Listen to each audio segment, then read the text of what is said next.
আসসালামু আলাইকুম। নিশ্চয়ই সবাই ভালো আছেন। আলহামদুলিল্লাহ আমিও ভালো আছি। আজকে নিয়ে চলে আসছি দারুণ মজাদার একটা খাবার। হ্যাঁ, লইট্টা মাছ, কাঁচা লইট্টা মাছের ফ্রাই। অসম্ভব মজাদার একটা খাবার। আমার তো খুব ভালো লাগে, তাই চিন্তা করলাম রেসিপিটা শেয়ার করি।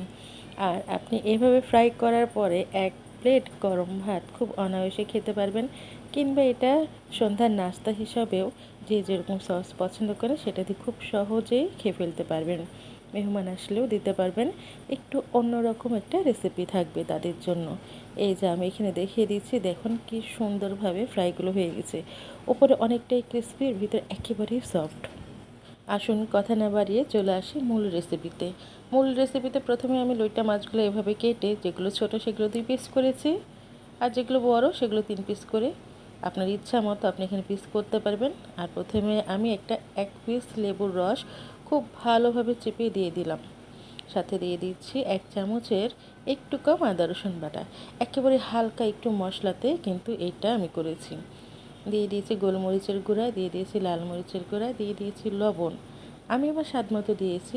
সাথে দিয়েছি একটু চিনি, ওই যে ব্যালেন্স করার জন্য। আর এখানে আমি কোনো কিছুই ব্যবহার করব না। খুব অল্প মশলাতেই খুব মজাদার একটা খাবার।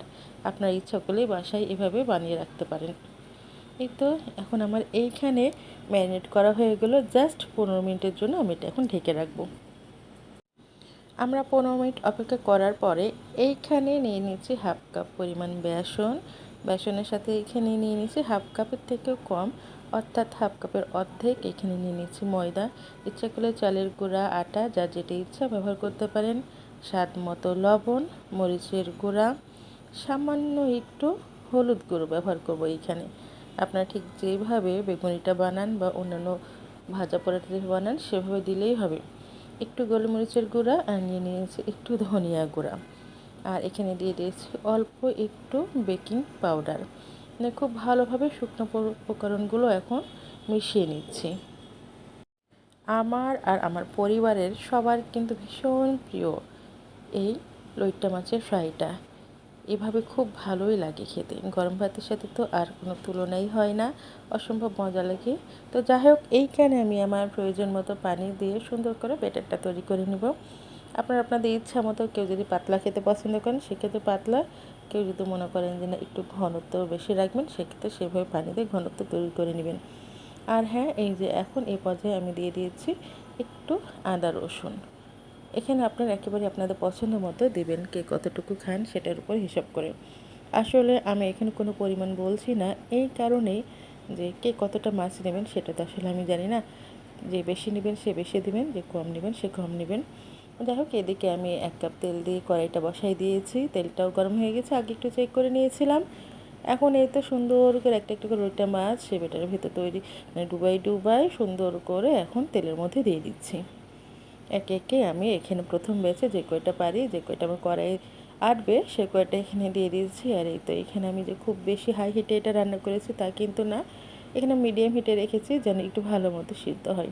খুব মজা লাগছিল, এত মজা লাগছিল রান্না করতে করতে আমি খেয়ে নিয়েছি।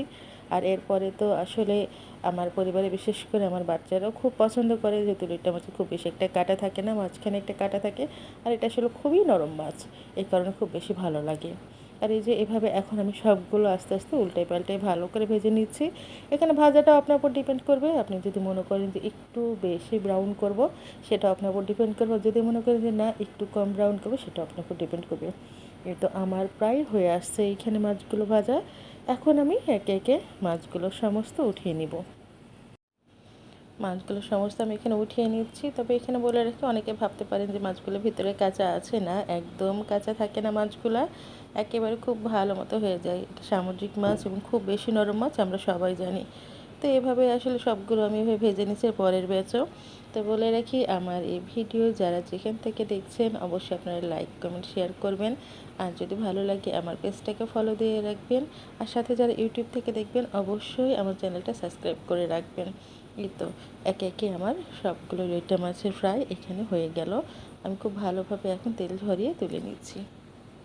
তো সবাই ভালো থাকবেন, আমার জন্য দোয়া করবেন। আল্লাহ হাফিজ, আসসালামু আলাইকুম, ধন্যবাদ।